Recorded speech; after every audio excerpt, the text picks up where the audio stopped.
Muito boa noite, Sr. Bastonário. Obrigada pela presença. Vamos começar pela ordem do dia. E a ordem do dia não há como fugir à nossa realidade do país. Há um país que está, em grande parte, a braços com cheias e inundações e ainda com os efeitos do comboio de tempestades que nos afetou.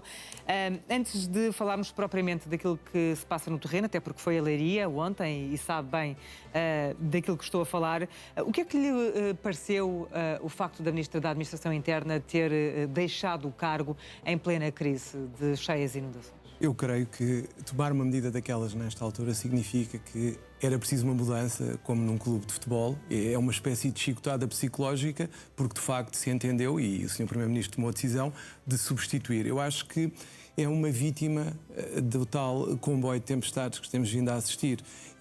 E o que nós temos que pensar, eu acho que politicamente tem essa relevância, é se e quando é que este tipo de situações pode ou não provocar uma queda do ministro. Já não é a primeira vez, como sabemos, já aconteceu anteriormente no passado. Também já houve ministros que, apesar de todas as tempestades e catástrofes que iam acontecendo, iam mantendo o seu lugar, mas neste caso entendeu-se que haveria que fazer uma substituição. Não liga esta demissão a uma sucessão de episódios, liga apenas agora aqui a estas ocorrências ligadas às cheias? Eu diria que foi a gota d'água, porque de facto o que se passou com esta situação de calamidade que o país atravessa não terá, no fundo, sido aquilo que o Sr. Primeiro-Ministro esperava e terá feito e terá conduzido a esta demissão. E no caso que nos toca a nós, eu acho que todos nós precisamos ter um Ministro da Administração Interna forte e que tenha uma liderança que seja segura e que conduza os destinos neste tipo de calamidades, porque isto não é uma situação fácil para ninguém. É muito difícil ser Ministro nesta altura.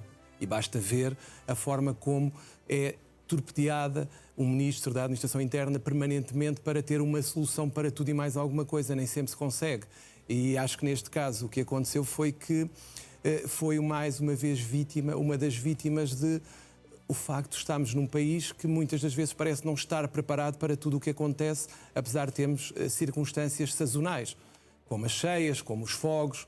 E tudo isso é importante, creio eu. E tivemos também a eleição do Presidente da República, porque para nós advogados nós estamos com uma grande expectativa também, assim como em relação ao novo Ministro da Administração Interna e em relação ao novo Presidente da República, porque não nos podemos esquecer que Era isso que eu lhe ia perguntar, em que medida é que há essa expectativa por parte da Ordem dos Advogados relativamente a estes dois acontecimentos?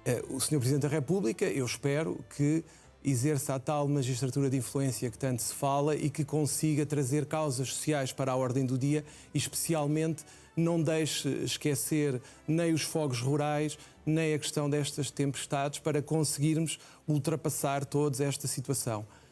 No lado da Justiça, eu espero que ele tenha uma intervenção forte e que chame a atenção para os problemas que os tribunais vão atravessando. Diga-se que há que enaltecer as reações dos magistrados e a forma como se uniram, assim como os advogados, para tentar colocar os tribunais de pé, mas o que eu espero do novo Presidente da República é que, de facto, não fique por pactos da Justiça que depois não servem para nada, mas que, efetivamente, abrace situações específicas que necessitam de ser resolvidas. O Sr. Bastonário foi ontem a Leiria.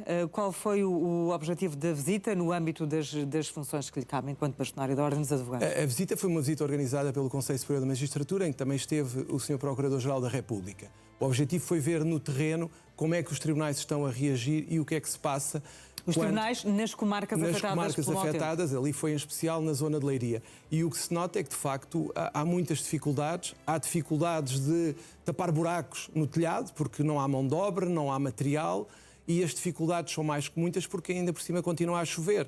E o que nós assistimos é juízes, advogados, procuradores, funcionários judiciais, todos a tentarem manter a funcionar um tribunal que de facto está numa situação delicada. E para quem conhece o Tribunal de Leiria, tinha uma árvore lindíssima à porta que foi destruída, eu diria cortada, por uma tempestade que não poupou sequer aquela árvore, que eu nunca achei que fosse desaparecer da frente do tribunal, e fiquei bastante sensibilizado. É só um exemplo, não é? É só um exemplo. Para que nós possamos perceber a dimensão. A dimensão da catástrofe vista na televisão não é adequada ao que lá se passa, porque é preciso ir lá para perceber o que as pessoas estão a sofrer, porque vemos um centro da cidade que não tem telhas, em alguns sítios, vemos as pessoas no mercado, no tal projeto Reergue Leiria, e vimos que de facto aquilo passou com uma violência que ninguém estava à espera e estamos todos a tentar recuperar.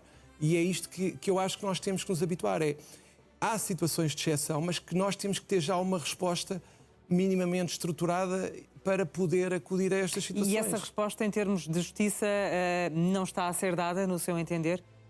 Eu, mais uma vez, o que vejo é que, de facto, os advogados são sempre aqueles que estão mais desprotegidos. E não é por ser bastonário da Ordem dos Advogados, mas infelizmente é um facto, porque somos nós que temos os prazos a cumprir, somos nós que não temos uma proteção legal que nos diga não te preocupes agora porque se o teu telhado caiu, quer no escritório, quer na tua casa, tu não tens de cumprir o prazo, porque exigir a alguém que cumpra um prazo sem telhado é óbvio que não funciona.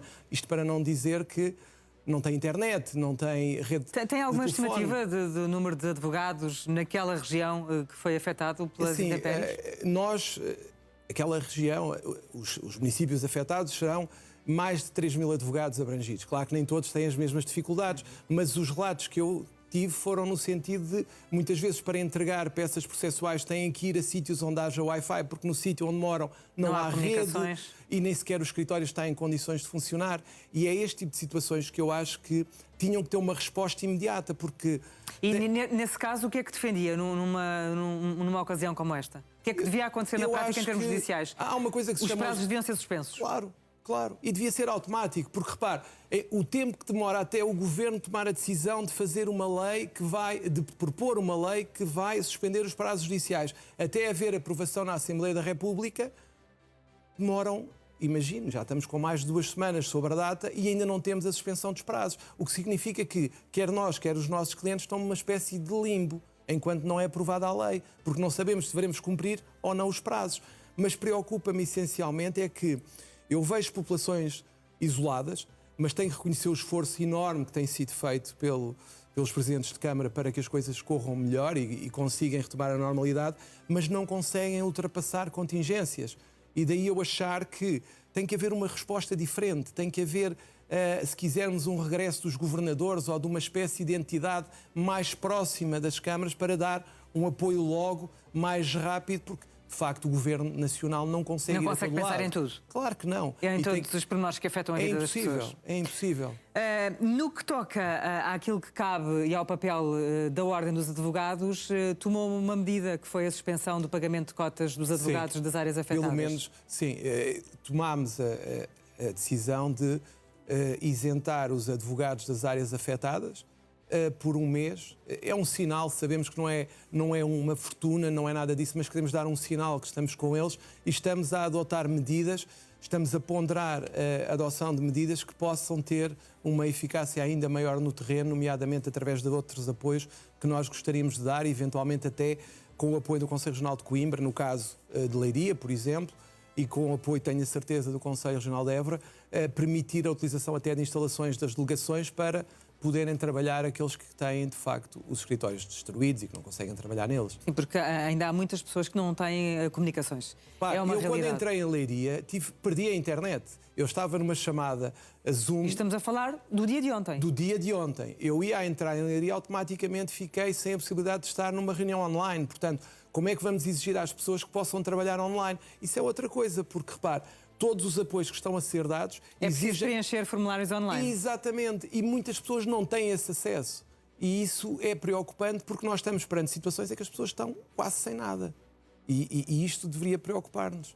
Não viu os gabinetes móveis de cidadão que foram anunciados para... Não, eles existem. Agora, eu acho é que o que nós temos que pensar é para não andarmos sempre a improvisar em cima da catástrofe, pensar em soluções que possam ser imediatamente ativadas e, nomeadamente, mais próximo dos locais, como a tal situação que falei há pouco. Vamos falar de um outro aspecto que, infelizmente, está associado a tragédias, que é as pessoas que se aproveitam da desgraça dos outros para praticar burlas. Neste âmbito, há golpistas a praticar burlas telefónicas. Que tipo de casos é que lhe têm chegado ao seu conhecimento? Infelizmente, os casos que eu tenho ouvido, parece que este tipo de pessoas, de criminosos, são muito mais rápidos a agir do que qualquer um de nós, porque assim que a catástrofe acontece, eles já têm um esquema montado para enganar pessoas, aproveitando-se do facto das pessoas estarem desesperadas, que querem de toda a maneira e feito, e ter luz, ter água, ter os serviços essenciais, o que nós estamos a assistir é que há pessoas que se fazem passar por funcionários desses serviços e até por telefone tentam apanhar dados das pessoas. E o que é importante é que as pessoas não deem esses dados a qualquer um e que tenham o cuidado de ter confirmação oficial das coisas. E isto é grave porque, no meio desta desgraça... A verdade é que às vezes as pessoas, enfim, um dos conselhos que se dá é pedir identificação, mas até a identificação pode ser falsa. E por telefone é difícil. E por telefone é mais difícil. Por telefone é muito difícil. O que eu acho que poderá resolver o assunto, e até a polícia tem dito, é que fiquem com um número fixo, oficial, e confirmem se é mesmo através de... ligar de volta. De ligar de volta, porque é a única forma de evitar isto. Temos notícias, eu tenho clientes meus que têm montado uma espécie de guarda às suas empresas, porque de facto há pessoas que querem roubar materiais que ainda sobreviveram à tempestade. E isto, felizmente, a polícia também tem vindo a aumentar o número de efetivos para tomar conta destas situações. E há um ponto que eu tenho sentido que é muito importante, que é muito importante, obviamente, acudir às pessoas singulares, ao cidadão comum, mas também é muito importante pensar que este cidadão comum precisa ter dinheiro para sobreviver, e quem sustenta são as empresas. Também é preciso ir olhar já para as empresas e dar os pacotes de apoio, porque o que me é dito é que os créditos ainda não estão disponíveis e que as burocracias também são muitas e que não estão a conseguir chegar aos apoios. O nosso tempo está a correr, nós temos muito pouco tempo, mas neste capítulo de fraudes e de burlas, sei que também há uma fraude que gostaria de falar e de alertar as pessoas para aquilo que está a acontecer, que tem a ver com contas bancárias emprestadas. Qual é este esquema?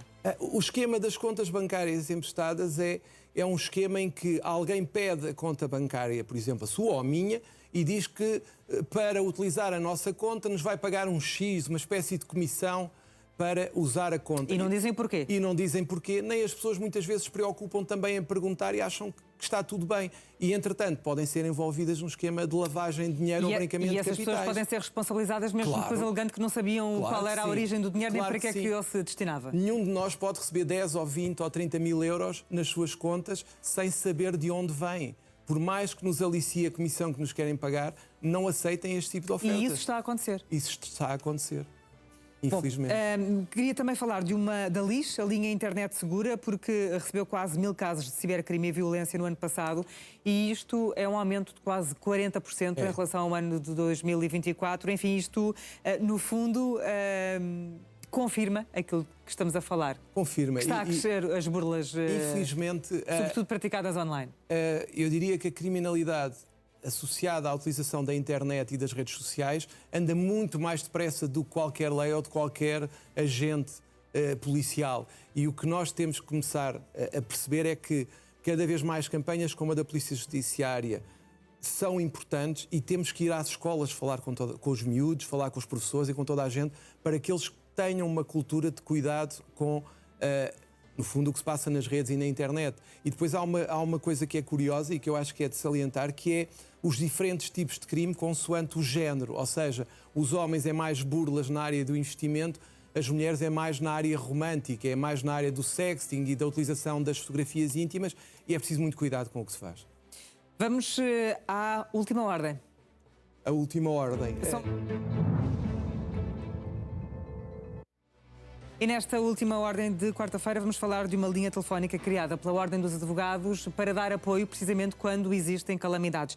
É uma linha que já está em funcionamento ou ainda vai entrar? É uma linha que vai entrar em funcionamento, pelo menos assim o esperamos, na próxima semana, e que se destina a quê? Sempre que há situações como fogos rurais, cheias, estes temporais, ou outras situações em que haja uma necessidade de um apoio jurídico extraordinário, nós pretendemos que esta linha sirva, no fundo, de receptáculo de todas as situações e todas as participações para depois podermos, em articulação com as delegações da Ordem e com os conselhos regionais, dar um apoio de primeira linha para não termos que estar, como disse há pouco, no fundo, trabalhar em cima do joelho, e já sabemos o que existe. E é, portanto, uma linha para ficar, não é só associada a esta calamidade. Eu espero que na próxima semana ou na seguinte também teremos outra finalidade que será muito importante para o cidadão, até na área da inclusão dos migrantes. E com certeza vamos voltar a falar desta linha telefónica em ocasiões que virão ainda num futuro muito próximo. Só uma nota muito breve, porque amanhã vai ser votado um projeto de lei do PSD para vetar as redes sociais a menores de 16 anos. É uma medida que considera positiva? Eu acho que é uma medida que é extraordinariamente positiva e, como falámos há pouco, é essencial que isto aconteça, porque nós temos que colocar algum travão em tudo o que se está a passar, em situações que envolvem jovens, crianças. Temos jogos que são muito populares entre os adolescentes e as próprias crianças, em que há cenas de violação, em que há o exaltar de símbolos nazis. E isto é perigoso e temos que parar de alguma forma. Tem o reverso da medalha, que é qualquer um de nós vai ter que utilizar a sua chave móvel digital em qualquer aplicação que utilize, e aí também a nossa privacidade está comprometida e temos que arranjar aqui um equilíbrio. É também um tema que com certeza iremos voltar a falar. Sr. Bastonário, muito obrigada pela presença. Volta para a semana. Boa noite.